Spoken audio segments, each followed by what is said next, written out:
Steve, Crossley, your last league match for Rovers, and what a match it's been. It was a tough one.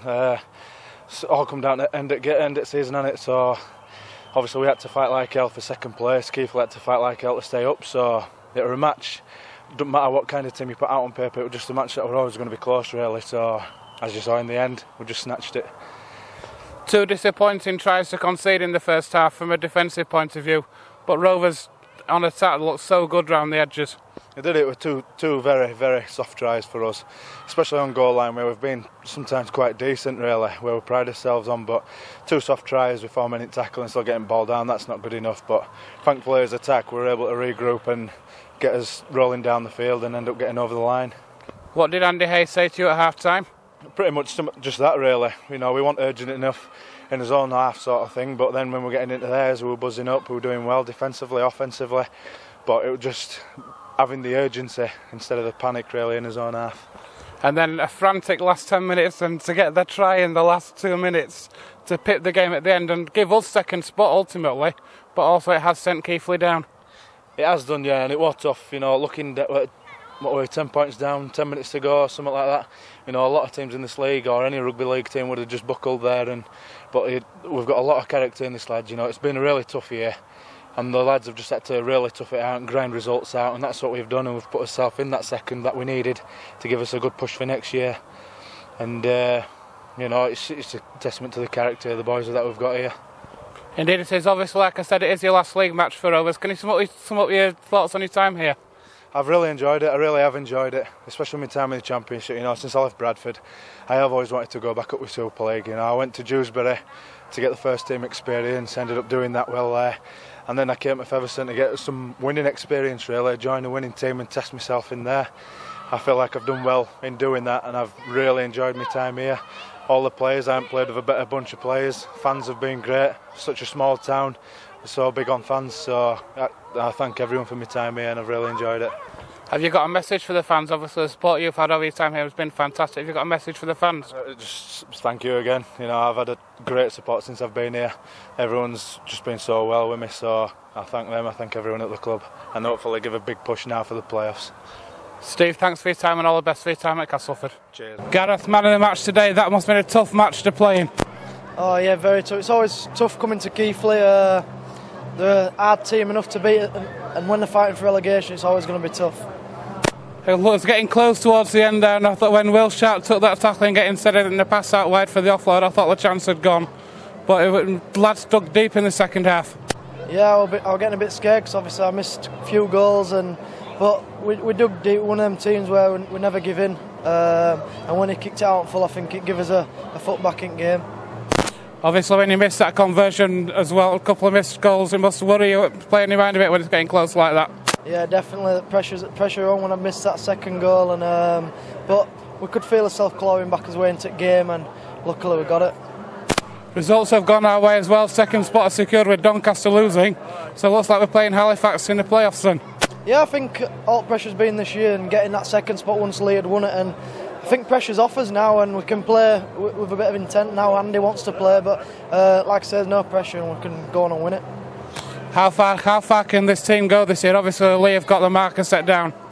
Yeah, Lee are under a bit of pressure though by finishing top, and there's no pressure on us, like I say, and we can go into it full of confidence and hopefully turn Lee over, something we haven't done this year, but we own one. How have you found your first season at Featherstone Rovers as well?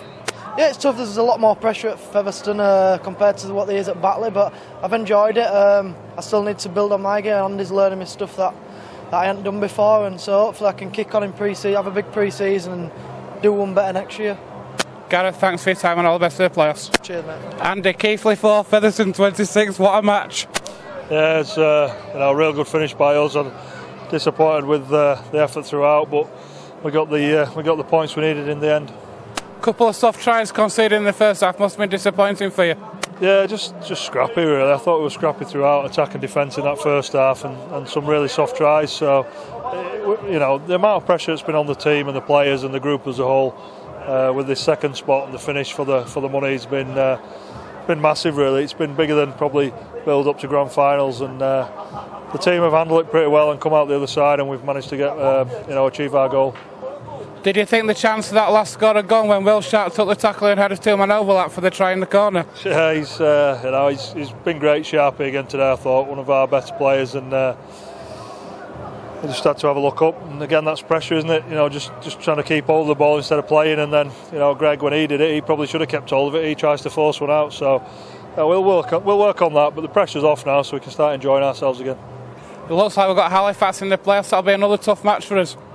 Yeah, it will. We've got the job done. Top two and the home tie now, so we get 2 bites at the cherry in the playoffs, and we've got Halifax at home first up. So we'll be going to that wanting to get the win, because if you get the win, you get a week off, which is big for us with the size of the squad we've got at the minute, and the amount of injuries will give us a bit of a break. So we just need to go into that ready and prepared for Halifax.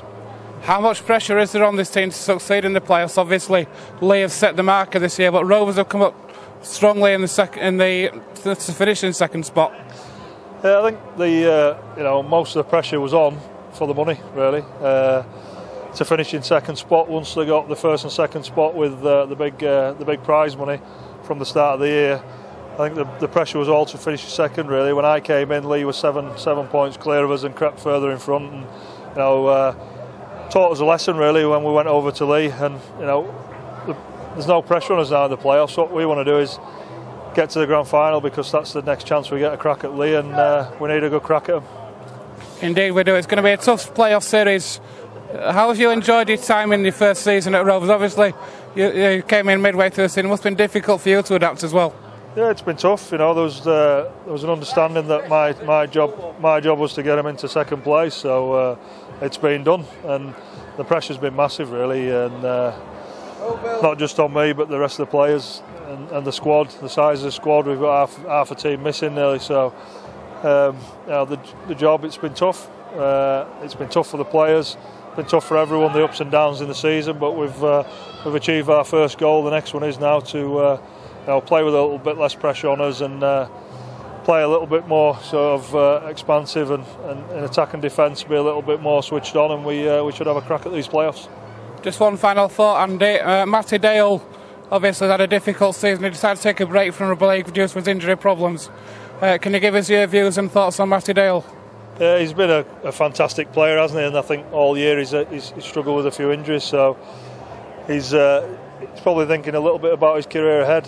Rugby doesn't last forever, and he's a smart guy, and he's got himself into a nice little job there, and sooner or later rugby comes to an end, and he's had a tough injury, just come back from a broken hand when I came in, and then got a little knock, and then ACL injuries, pretty serious. So as soon as he'd done it that night, he was talking about sort of having time out and having a rest from the game for a while, and having a look at what he wants to do with the rest of his life. So he's been a great servant to the club and the game, and wish him all the best. And if he wants to come back, we'll bring him back in, and we'll have a look at him, and we'll be there to assist him through his rehab while he's going through that process as well. Andy, thanks for your time and all the best for the playoffs. No worries, cheers.